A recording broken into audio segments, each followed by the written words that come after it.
Hey y'all, thanks for tuning in to On Calling in Color where we break barriers. My name is Tatiana Dunn. And I'm Christina Jefferson. And today we're going to talk about on this episode failure. I'm just kidding. I don't want to say it like that. I do want to say it like that though, because that is the connotation that comes along with failure. Mm-hmm. And we failed a couple things in our day in med school. We're still in med school, but hopefully that's the last of our failure. We rebuke that in Jesus' name.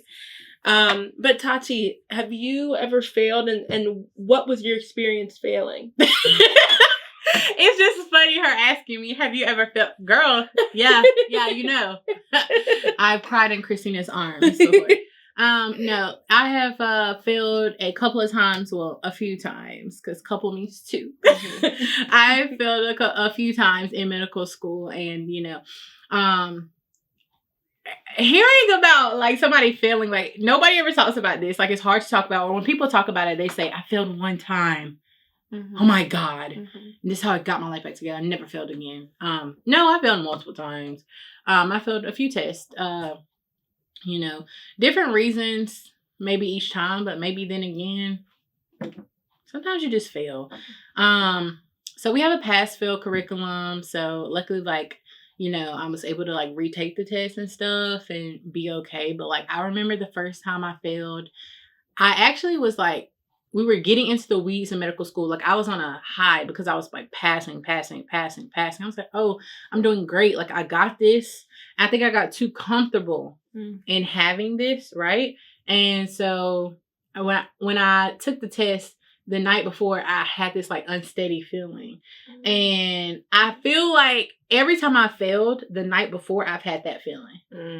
You just know I'm not ready for this. I'm not ready. I ain't never had that feeling. I'm shocked every time. Yeah, no. Because it's just I'm going over stuff with my little study group, and they're like, oh yeah, and don't forget this. And I'm like, huh? Never heard of it. What is that? Yeah, I remember just crying and feeling oh my God, this is the end of the world. I can't and at that point I had already heard of people in our class failing, how a bunch of our class failed the first test, which that's common in medical school, where a bunch of people fail the first test because it's a lot of people's first time taking a test like that. But I remember feeling this pit of sorrow and hurt and just disappointment in myself, feeling the world was ending. I was never going to get back up. And now that I look back, very dramatic, I feel. But I feel very valid that I was feeling that way because you're in this career where honestly, a lot of the times people expect perfection from you. Yeah. I feel basically they love to say you're not competing anymore with anybody else, but they love to say you're not competing with your classmates anymore. And theoretically you aren't, but theoretically you're competing with every other medical student in the world because of how competitive residency match process is. And so I just honestly felt I wasn't going to be able to get back up. I wasn't going to be able to survive again. But luckily I had such great friends and such a great support system back home and stuff, telling me it's going to be okay. Just take your test again. You're going to pass. You're going to be fine. And that's what happened. I took the test and I passed and I was fine. Every time I failed, sometimes and what a lot of people don't understand too is life happens while you're in medical school. Life doesn't just stop. Yeah. So if you're down and out and depressed, you still have to study and try to take an exam. If someone goes to the hospital in your family, you still have to take an exam or you still have to come back and be prepared. Mm-hmm. If someone passes away, you still have to come back and be prepared at some point. So it's just really unfortunate. It's not you can put your personal life on pause, things happen and stuff, but I just remember feeling just a pit of oh my gosh. Yeah, the world was ending. The world was ending, crying, y'all, in my bed, curled up, crying. I looked like those people on the movie, crying, eating my life away. Just being so sad. Her life away. Yeah, because I was what else am I gonna do? like I couldn't even eat. Yeah, I could eat later. Like after that first, like, because we always have exams on Fridays, and that's what it gets you. It'll ruin your entire weekend. Because like after we take an exam, we normally always go out because that's like the only time we can go out, and we don't have to worry about an exam or studying that weekend. Mm-hmm. And I remember we went out that weekend, and I was just like, "Girl, you just gonna go, like you just gonna go." And you're going to act like everything is fine. You're going to enjoy yourself. Because at first, I remember just not wanting to tell anybody, not wanting to express it. But I know, like, me and my cohort, we kind of talked about this, like, our senior year. Because we did a pathway program. Like, not being afraid to express how we feel with each other and tell each other what's going on. Because 9 times out of 10, somebody else is going through it too. Mm-hmm. And once I started talking about it, I figured out a few of us were going through it. Like a few of us failed. Yeah, I mean, yeah, like, and it was all that. I think that was like the first major test where a lot of us were just like, oh my God. Mm-hmm. Yeah. Mm-hmm. And it was like our first systems test. I'm gonna go ahead and say it. Mm-hmm. It was cardiology. I was like wrecked too because I really liked the heart. Mm-hmm. And like being a cardiologist was one of the things I even considered. Mm-hmm. And then I started learning to read EKGs. Yeah. Moment of silence for that. Yeah. Because what? Yeah, getting better. But no, I ended up doing really well on the second. We had 2 tests in cardiology. I ended up doing really well. So I liked it, you know. Mm-hmm. But yeah, I just remember feeling so bad and being disappointed in myself. But I think like talking it out with y'all really helped me because if not, I would have just been in that room sad. Like, I probably would have went down bad. And it was also before, oh my God, it was before a Christmas break, y'all. And yes, I went home and my whole family's like, how is medical school going? How's it going? Like, how is this? Like, mm-hmm. And I'm just like, it's going fine. Everything's good. Like, lying. Because I just failed the test and I was just like, feeling like my world was going down. So, don't recommend, but like, how did you feel? Like, I too do not recommend, but it is something that is very common. Mm-hmm. A great deal of our class has failed a test before. I don't know the numbers, but they gave it to us one time. Like, a third of y'all will fail a test. Yeah. Or, you know. Eventually, once you're. Yeah. I too felt like the world was ending. I remember failing. The test that I failed, nobody else failed. No, one other person in our program failed with me. But I didn't know that. And Shelby and Sierra, some of our like producers and staff were in town when I failed. And Shelby was staying with me. And I looked at her. She was the first person I told. She was in my room. I looked at her and I was like, I just failed. And she was like, that's okay. It's okay. We took a nap. I woke up. I still feel like I just couldn't shake it. Like, I feel like I couldn't shake that terrible feeling. It is a pit in your stomach that just is so ugly. Like, I just had such an ugly feeling. Mm-hmm. And every time I failed, because I too have failed more than 2 times, you know, every time I have failed, I felt that pit in my stomach. Same pit. It's the same feeling. It's like a deep, dark hole. Yeah. Yeah.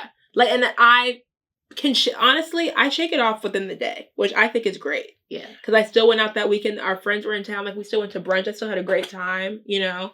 And then the other 2 times I was able to shake it off even quicker, like within the same day. And I usually I feel like I have a pretty good mindset about life. Like, everything is just not that deep to me, which like some things are very deep to me, but most things I'm like, let's not deep it. Life goes on. Yeah, life does go on. And I also had to tell myself like, this is just a test. However, it's harder to say that. It is. It is. Like, it's easier said than done. Yeah. Yeah. Because you just feel like kind of crazy.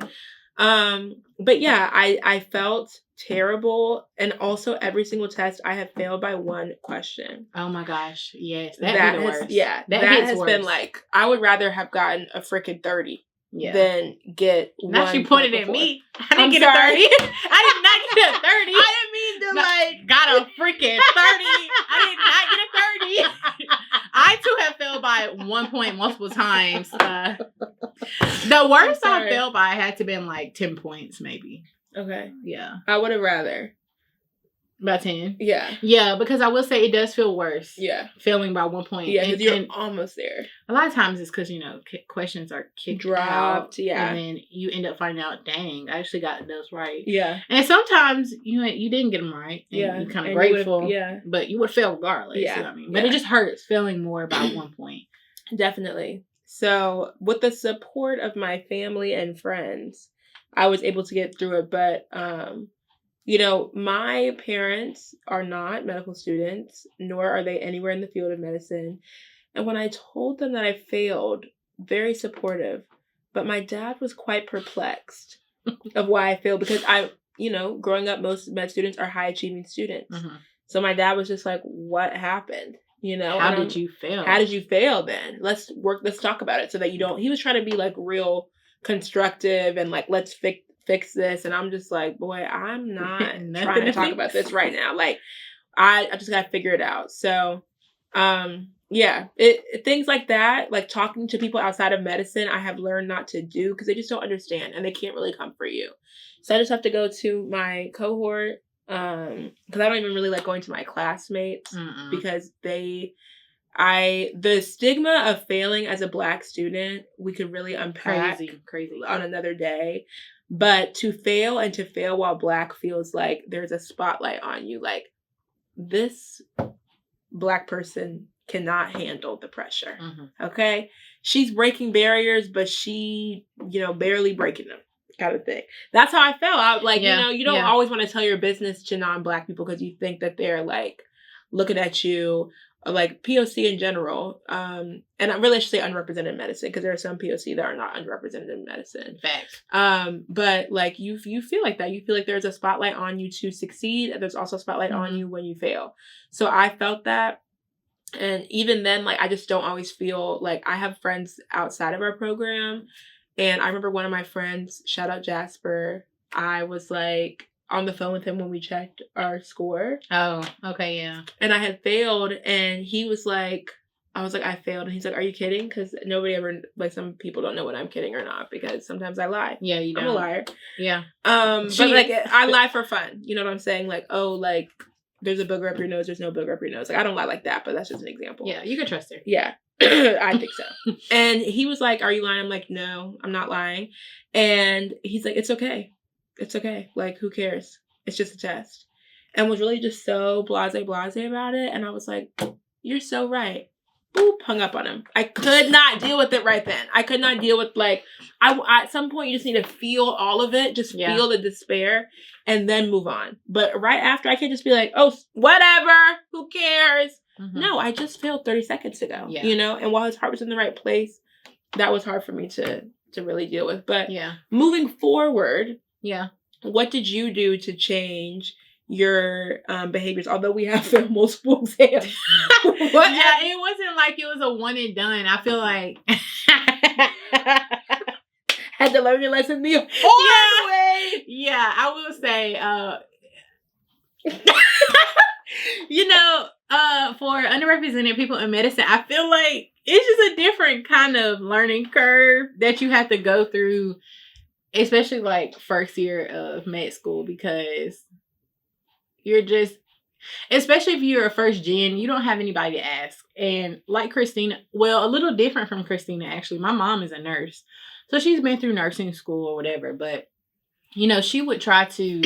And I'm not like dissing nurses, love nurses. My sister's in nursing school right now, and I see how hard it is. Like, I know that it's hard, no doubt. But like, she would try to give me advice from that perspective. And I'm like, you still just don't understand. Like, you just don't. Because at the end of the day, I think the fear is like, we have transcripts still, but at the end of the day, I feel like nurses have to face, oh my God, I might get backlash for this. But they have to face the NCLEX, right? And you apply for a job, from my understanding, the regular way. I could be wrong. You apply for a job, you try to get it, you pass your NCLEX, you got your job. And for us, it feels like the end of the world anytime you take a misstep or anytime you fail, because you're against everybody, every other medical student in the United States trying for a spot for residency. Because isn't it like over 1,000 medical students that don't match each year? Yeah, that could be even in specialty. Like, there were like 800 people in OB-GYN that did not match. Yeah. So imagine how many in every specialty. It's probably over like, fact check me, y'all, but over like 1,500 at least medical students that don't match. And so, feels like the end of the world. Yeah. But moving forward, after failing multiple times, it's still a possibility. Like, not gonna, prayerfully, it doesn't happen again. But I have learned that it is not the end of the world. That, it gets better and you learn from it every time. Like, what could I have done different this time? What could I have done different this time? And I feel like the hardest part is figuring out how you're going to study, because each block or each system, so say you're in cardiology, then you move to pulm or renal, you're like, oh, you might have to adjust your study habits. I feel like learning how to adjust my study habits to what I'm learning was most important for me. So like sometimes what I did in cardiology might not work for renal. What I do in renal might not work for endocrine, for example. I might have to draw stuff out more. I might have to draw pathways. I might have to do flashcards. I might have to write my notes out. I was a big master notes person. And I kind of still am. Like, now I do this thing where I write quick notes, on the most important thing. But I think what I learned is the most important is to learn what kind of learner are you. I think I got most of the bang for my buck when I learned that I need to teach this. I need to talk about this. I can't just do it alone. Like, I need somebody I can have a conversation with and say, hey, let's talk about this disorder and the mechanism of action, the drugs, the treatment, all of that. Like, and so I feel like that's what worked for me. But also, in a previous episode, we talked about time management, like learning to manage, like, when am I going to need to say no? When am I going to need to say yes and keep going? So I feel like it's really a how do you say, like a game, trying to figure out like what works every single time. How can I win this time? How can I, and not being afraid to ask for help. Yeah. Like getting a tutor. You do have tutors in medical school. I feel like a lot of people don't realize that. They kind of think like, you're just an adult learner. Like, you should know everything, or you should, you're this high achieving student all your life. But no, very much so, like, get a tutor. And sometimes you might not even need a tutor. Depending on like the block. Yeah, sometimes you might not even need a tutor. Like, but it's good to always keep one. I know classmates that haven't needed a tutor, but they keep one anyway just to check, because you only get 2 hours of tutoring a week, right? Yeah. Yeah. So you get 2 hours of tutoring a week, which is not a lot. So a lot of it is self-study, but just being able to talk it out. And then like, even, studying in a group is tricky. I feel like I do have a study group, and we meet like the week during the test, and each night we go over certain topics. So what we do is we choose the topic, like each person. It's a group of like 4 or 5 of us. So I wouldn't recommend getting into this huge group. Highly don't recommend, because we tried that with our cohort one time. It was terrible. Like, everybody has different opinions. Everybody learns different. Like, I could say 18 of us too. Yeah, I could say something in my way and be saying the same thing Christina is saying, but she's saying it in a different way. But like, we attack each other because like somebody don't understand the other person.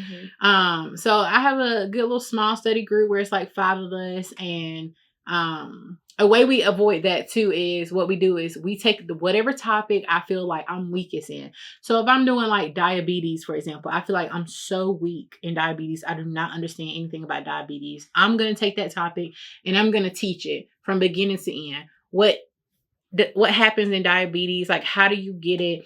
What is the mechanism? What are the treatments? How did the drug work? Everything. And then if I need help, I'm like, hey, can y'all help me on this part? Or like afterwards, somebody will be like, okay, yeah. And don't forget that this is this, and this, and this. So it helps you like weaken your, strengthen your weak points. While also being able to like talk it out, have conversation, and have somebody there to help you when you fall. That way you're not just teaching yourself all the wrong things. Because you can really like get caught up and think you know something. Baby, you don't know it. Yeah. You don't know it. And I'm like a big picture type of person. So me getting into the detail has been very, very hard for me. And I'm experiencing now, like with STEP, learning how to get into the detail. It is hard for me. But That's the advice I would give. So, like, to sum that up, that was a lot. Basically, like, prioritizing, learning when to say yes and no, and like really focusing on your studies.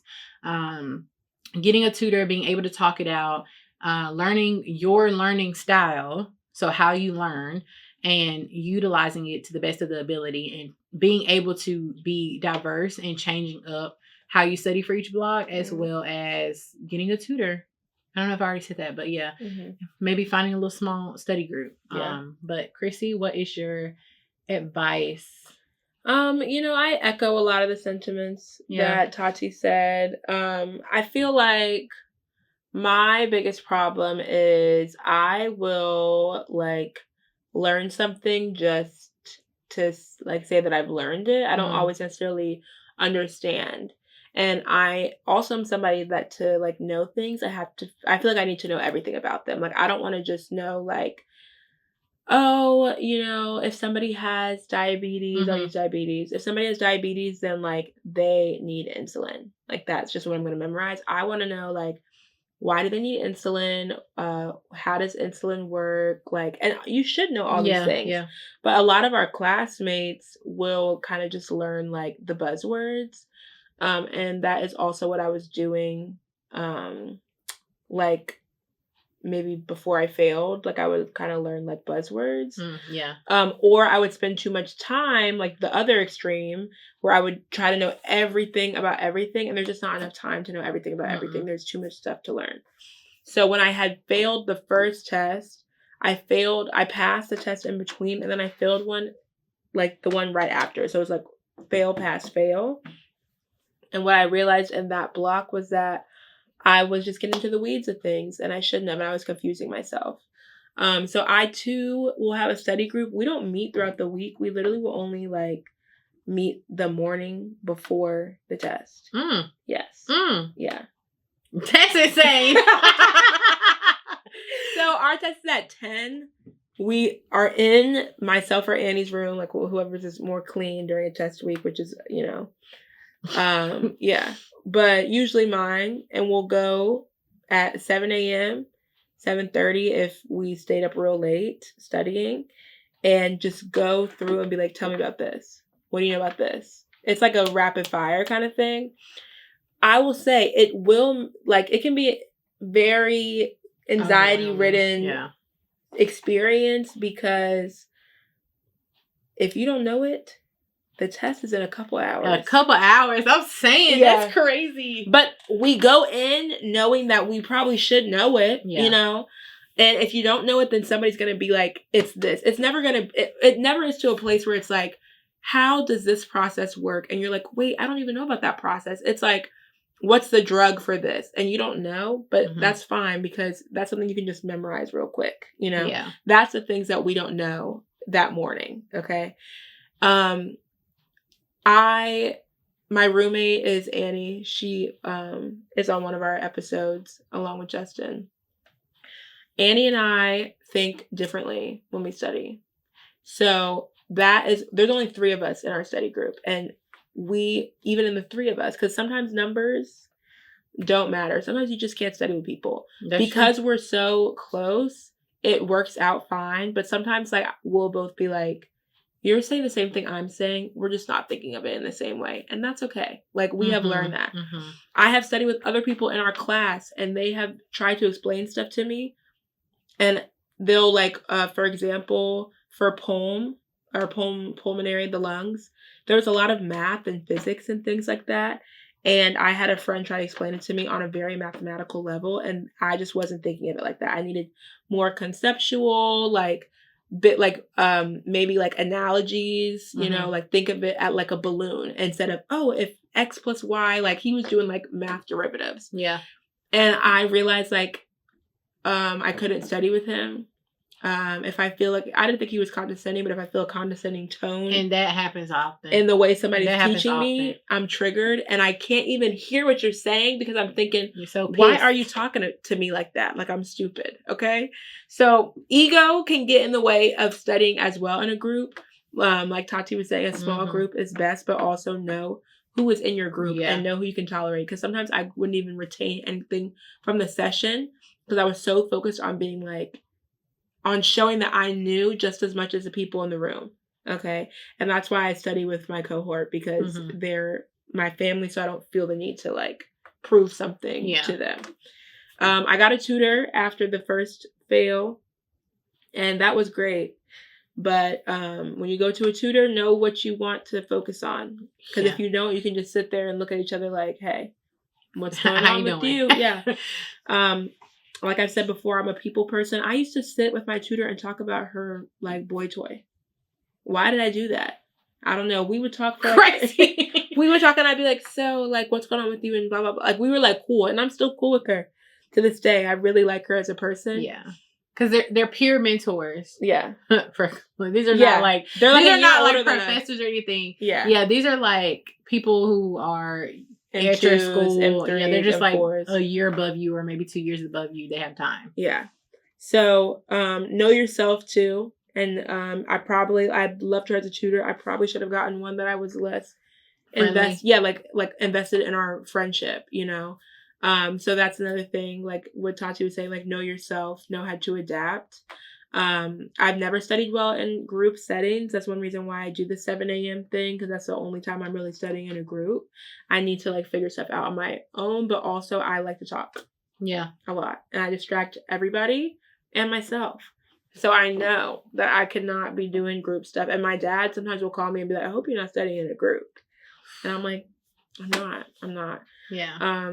We've gotten caught up with that before. Like we used to all it's gotten to a point where sometimes we won't even sit together, or if we do, we kind of space out because like we had this kind of like rude awakening where it's like we were like, oh y'all, let's all go to the library, let's all study here. And we get there and we study for like 10 minutes. We're talking for hours and nothing has gotten done. Like I remember our producer, so they're like a year behind us, so their first years. And I remember like coming in, she was like, yeah, like I can't wait to study with y'all. I was like, we don't do that no more. we don't do that no more. Yeah, it was too much. I had a great time studying with them, but yeah, it wasn't conducive to actually getting my work done.